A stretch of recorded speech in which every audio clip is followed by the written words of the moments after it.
The blues. The exactly. blues, yes. Can you tell, or can you please explain us this strange experience, finding as an American man the blues in Germany? Yeah, and it's from the States. I'm from the little small town, Edenton, you mentioned. Yeah. Very small, and there mainly is gospel and country. It's played on the radio. That is the music that is heard there. And so there was no blues, and I didn't have a chance to listen to any blues music. Mm-hmm. And it was late in my life. I joined the army, and I was stationed in Germany. Yeah. And my wife took me to my first blues concert, and so yeah, that was the beginning. I heard this music, and I knew, oh man, this is Yes. calling me. I feel like this is my music, and it was my first time, my first experience with the blues. It was a duo, a harp player and a guitarist, Yeah. and yeah, it was great. With your music, you're going back to the roots. How important are these roots for you? They say you don't know where you're going until you know where you've been.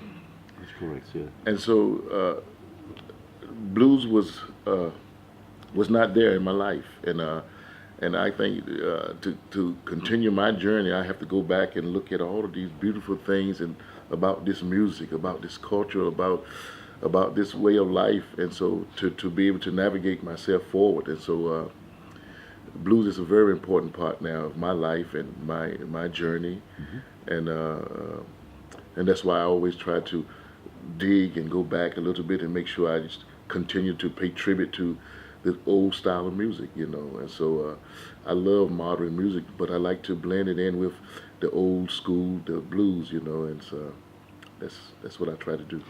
I've been listening to your music the past days, and what I can hear is a mix of blues, soul, gospel, even funk. What is your favorite style in the music, in all this mix? Favorite style is hard to say. Hard to say. I love all types of music if it's good, and so really I grew up really listening to the radios, the country. So I just love the story that the country songwriter was writing and telling about and singing about. And so, but of course, you cannot escape the funk, James Brown, the Parliament. You cannot escape that element being black and from the South. And so that was also when I was a teen, an age. That was also very important to go that direction. And so what I like the best is that's too difficult to answer. You are a singer, but you are also a songwriter. In a few songs I can hear, or you can hear that you are very autobiographic. In one of your songs, and I hope that you will sing it tonight, Ain't No Slave. Ain't no slave. You refer to the African American history. Is this intended as a message?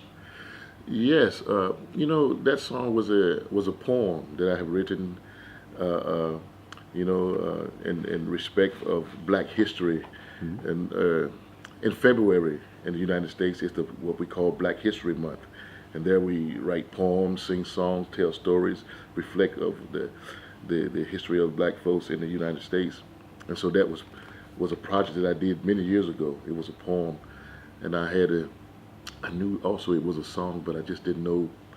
I didn't have any music for it. It was just too difficult to find the music. You had only had the words. I only had the words. The lyrics, And I was sitting alone in the home with the guitar normally and just did some very simple chords, notes, not even chords, simple notes on the bass line.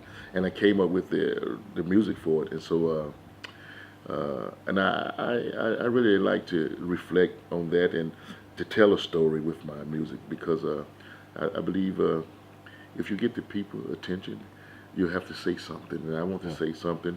I try to keep it positive, even though when you speak about slavery, it's something negative, but it's something we all can learn. It's something positive at the end, And so, yeah, that's what I do.